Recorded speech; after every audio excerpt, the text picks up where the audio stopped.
How many things today are hooked up to the internet? How many things are electronic, and even if they're not directly hooked up to the internet, can be affected indirectly by the internet? Tonight on Arrow, we really take a good look at how scary a hacker could be. Welcome to the heart of the stories we tell. My name is Rob, and tonight I will be reviewing Season 6, Episode 11, We Fall. Oh, I get it. We Fall. Remember last week I said Divided We Fall, and it was just Divided? This is like part 2, but not. Because, again, we still don't fully realize that the team's coming back together the way it does in every comic book or TV show. Alright, so what's been going on with Arrow is that the team has been split up because they can't trust each other. And somewhere along the lines, the idea was that you can't fight with someone who you don't trust, even though we see Arrow do it semi-regularly. And of course, we have another level of don't trust. Vigilante is really Dinah's ex-partner, and as such is yet another person that we can't trust and can't work with. And remember, guns are bad when Vigilante uses them, but not when Wild Dog or Spartan uses them, and okay, for those of you that don't know, what I do here is I actually enjoy these shows even though I pick them apart. I do Throwback Thursdays every Thursday, and I review stories as they come up. I do theory videos every Sunday, and if that sounds fun to you, click subscribe as we explore the heart of Arrow. But okay, this is a big Caden James episode, and a big set of things going on for his team.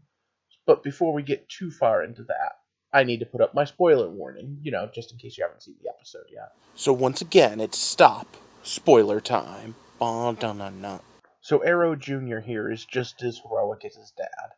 But at the end of the day, he's also just finding out that there are problems that come when you have superheroes in the family. And the problem mostly comes from the fact that when you are trying to do something, there's always someone trying to stop you.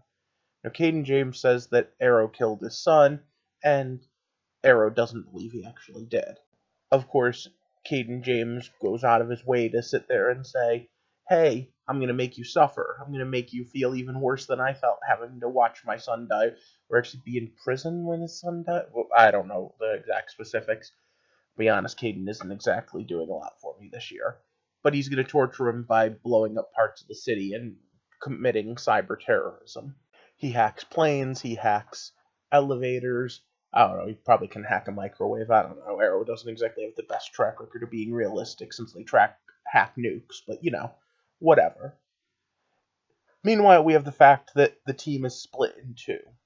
Half of them are now on, I guess, Curtis's team, because he keeps calling them his team, and the other half are working with still Arrow. But Wild Dog, Black Canary, and Terrific are trying to find a way to stop the same bad guys, when all of a sudden they're given a major in. Evidently, Vigilante is claiming that he's always been on their side and that he's been a plant. And of course, you know how that's going to end. But the fact that his suit is super high tech already makes me sit there and go, has he been working with Caden James from the beginning? Of course, like most comic book shows, when they do a chess master, there are always so many moves ahead. But there was a little bit of a reference that I liked tonight, and I want to specifically, just before we talk about how the whole story resolves, talk about it for a moment. As we all know, Arrow takes a lot from Batman, even more so than it does from Green Arrow. And of course, Caden James' plan of coordinating off the city by taking out all the ways out of it is also a part from, the Batman movies, which was based loosely on the No Man's Land story from Batman. But the big thing is when Curtis, Dinah, and them were discussing what to call their team, the new Team Arrow, Terrific suggests the Outsiders. And of course, that was Batman's team when he broke away from the Justice League. I actually would have really appreciated that if they had actually called themselves the Outsiders, but instead they just play it off as a joke. In the meantime, we still have everything going on, and Caden James has been manipulating, like I said, from the beginning. He's one of those chess masters that the story says is unbeatable, so he's unbeatable. In fact, isn't that pretty much the same thing they're facing right now over in Flash? But okay, so the plan was to cut everyone off, drive them into safe zones, try to make the safe zones analog, and then attack them with bullets and normal attack patterns. Pretty interesting concept. Caden James thought of everything, except for the fact that he may or may not have a mole on his team, which of course then becomes, if someone's such a chess master, can you trust that anyone can do something that they're not capable of foreseeing? And on the other hand, if that is real workable intel, how can you not work against it? At which point you have, I know that he knows that he knows that I know that he knows, and you end up at decision paralysis. Well, the outsiders, I'm totally calling them that, is gonna go and work this out. First, we have them stop a train derailment, and then they have an attack on one of the safe zones. But I want to once again pause and talk about the train derailment. Dinah literally proves her sonic scream is stronger than a locomotive. But that aside, the subplot with William learning the truth and William having to come to terms with Arrow is really the story of the whole season so far. What do you do when someone lies to you? What do you do when someone breaks your trust? Well, you have to wonder why. Were they trying to pull something over on you? Were they trying to protect you? Were they just really, really incompetent and not able to express themselves? It's kind of hard. But it's even harder when you realize that Team Arrow was already working with the Bratva way back when, and then they were working with the Bertinelli mob just the other day, and now the New Outsiders team is working with Vigilante, who, again, who knows what side he's really on. Maybe he's playing both. And at the end of the day, people work with people they can't trust all the time. I mean, yeah, there's a lot to be said for having your back with someone you trust. But in a superhero team-up, in fact, in almost every first superhero team-up, you know what happens? The heroes are like, hey, I don't trust you. Hey, I don't trust you. Hey, but we're on the same side. Our goals are currently working off each other and working with each other. So they start to work together. I'm not a big fan of superhero versus superhero either. And one of the big things that I think is problematic in today's comic book genre is things like Civil War and Civil War II, where instead of having villains, we have heroes fighting heroes. And that goes so far against what the whole concept of the hero was supposed to be. Now, I would be a liar if I didn't say that these things have been happening since forever. They're just more common now. And I don't know, maybe I've just grown to the point where I just don't like them. But I mean, let's be realistic. The first time Batman and Superman met, I'm sure there was a question of who would win in a fight. And I'm sure that Wonder Woman was egged on in the same way.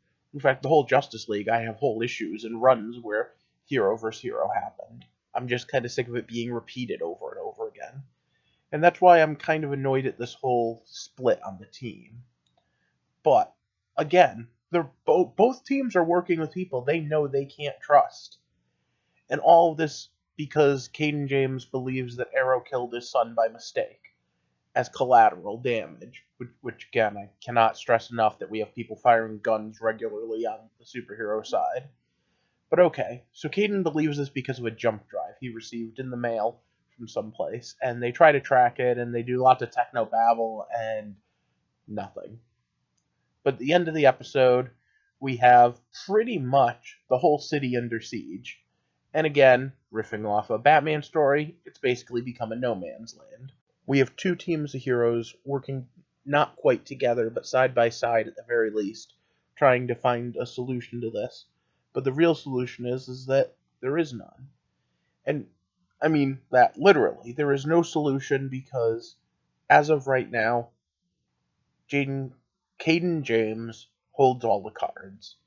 He's capable of shutting things down. His team is an equal and opposite to almost the entirety of both sets of teams working against him. And most importantly, as long as the writers are giving him that whole, I've planned everything out accordingly, there is nothing they can do. So what does Arrow do? He gives in and transfers the money, which of course is going to lead to more problems. It's going to get him in trouble. Anyone want to take a guess down in the comments how it is that transfer of money is going to get Oliver in trouble? Probably setting something up for the end of the season or possibly beginning of next season. In the meantime, well, I'd love to hear your comments on the episode. I'd also like you to do me a favor. Could you give me a like and a share? And just, in general, try to help me spread my little channel here. If this is your first time here, click subscribe, because what we do here is we want to build a whole community. Right now we're at 88 subscribers. When I hit 100, I'm going to give away an Amazon gift card. After that, it probably be a little sporadic, because until I hit 1,000, I can't remonetize this channel. But for now, I'm kind of enjoying this story and liking where they're going. I'm just kind of also a little weary it's dragged on to.